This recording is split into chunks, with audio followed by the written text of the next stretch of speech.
Welcome to మన cinema review. ఎప్పటి నుండే వెయిట్ చేస్తున్న కల్కి 2898 AD మూవీని మనం ఇప్పుడే చూసొచ్చాం భయ్యా. నాకైతే మూవీ పిచ్చిగా నచ్చేసింది భయ్యా. ఇంకా సినిమాలోకి వెళ్తే ఎక్కడ మూవీకి నెగిటివ్గా పేరు పెట్టడానికి లేదు భయ్యా. నాగశ్విన్ ప్రభాస్ ఫ్యాన్స్కి ఫుల్ మీల్స్ పెడతాడేమో అనుకుంటే ఆ విజువల్స్తో ఏకంగా దమ్ బిర్యానీ పెట్టేశాడు. నిజంగా ఆ విజువల్స్ ఏమున్నాయి భయ్యా. విజువల్స్తో నాగశ్విన్ ఒక కొత్త ప్రపంచాన్నే సృష్టించేశాడు.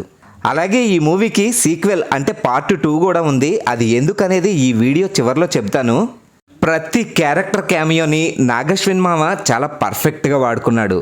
And especially Ashwatthama flashback షాట్స్లో చాలా తక్కువ సేపు ఉన్నా కానీ థియేటర్లో చాలా మంచి హై వచ్చింది.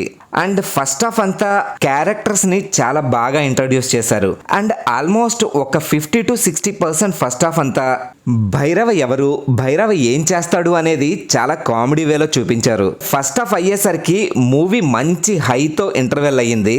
నిజంగా ఆ ఇంటర్వెల్ బ్యాంగ్ రాజమౌళి కంటే వేరే లెవెల్లో ఉంది భయ్యా. చాలా పెద్ద క్యాస్ట్ని క్యామియోగా పెట్టారు. మనం థియేటర్లో చూసినప్పుడు కన్ఫామ్గా సర్ప్రైజ్ అవుతాం భయ్యా. అండ్ థియేటర్లో వాళ్ళకి కనిపించినప్పుడు చాలా మంచి రెస్పాన్స్ వచ్చింది. ఒక్కటే విజిల్స్.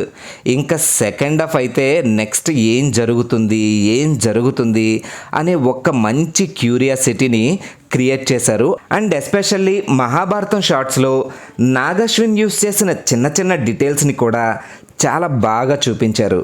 అండ్ సెకండ్ హాఫ్లో 2-3 మంచి ట్విస్ట్స్ కూడా రివీల్ అవుతాయి.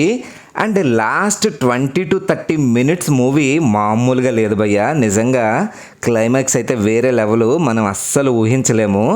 నిజంగా ఆ 20-30 minutesకి తగ్గ బీజిఎం వేరే లెవెల్ అంతే. ఇంకా క్యాస్ట్ గురించి మాట్లాడుకుంటే భయ్యా ఎవ్వరికెవ్వరూ తగ్గలేదు. ఒకరితో ఒకరు పోటీ పడి నటించారా అన్నట్టు ఉంటుంది వాళ్ళ యాక్టింగ్. ఇంకా విశ్వనటుడు కమల్ హాసన్ గారి గురించి మాట్లాడుకుంటే ఉన్నది చాలా తక్కువ సేపు అయినా ఆయన వాయిస్తో ఇంకా ఆయన క్యారెక్టర్తో అటెన్షన్ని గ్రాప్ చేశారు.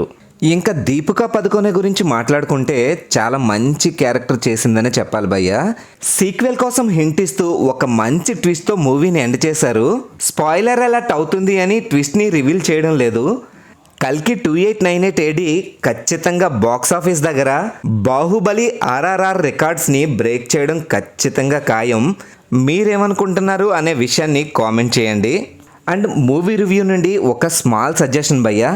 ఈ మూవీని మీరు థియేటర్లోనే చూడండి. ఎందుకంటే ఇలాంటి మూవీస్ని మనం థియేటర్లోనే ఎక్స్పీరియన్స్ చేయాలి. అండ్ మీ ఇంట్లో కనుక చిన్నపిల్లలు ఉంటే ఈ మూవీకి తప్పకుండా తీసుకెళ్ళండి. That's all for now guys. And video నచ్చితే లైక్ చేసి మీ ఫ్రెండ్స్ అండ్ ఫ్యామిలీకి షేర్ చేయడం మర్చిపోకండి. అలాగే మన ఛానల్ని సబ్స్క్రైబ్ చేసి బెల్ నోటిఫికేషన్ని ఆన్లో పెట్టుకోండి. అండ్ థ్యాంక్స్ ఫర్ వాచింగ్ మన సినిమా రివ్యూ.